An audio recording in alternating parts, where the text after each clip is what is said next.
is? Floating fish. Yes, we're going in the ocean.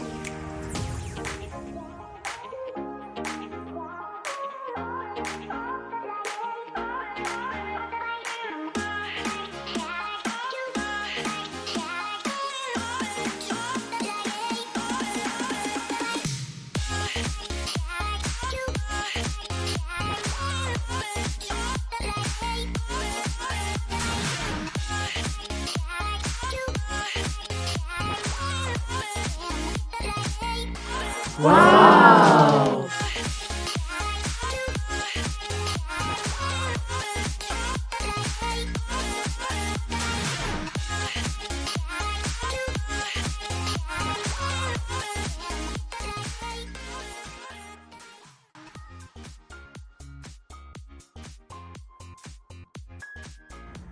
Do you know how it works? It's all because of the type of ink in the marker, which doesn't dissolve in water. When you draw with dry erase markers, it looks like the color is sticking to the plate, but in fact, it is an oily silicone polymer in the dry erase marker that prevents it from sticking to your plate. The water can then slip underneath, and because the ink is not as dense as the water, the drawing will float.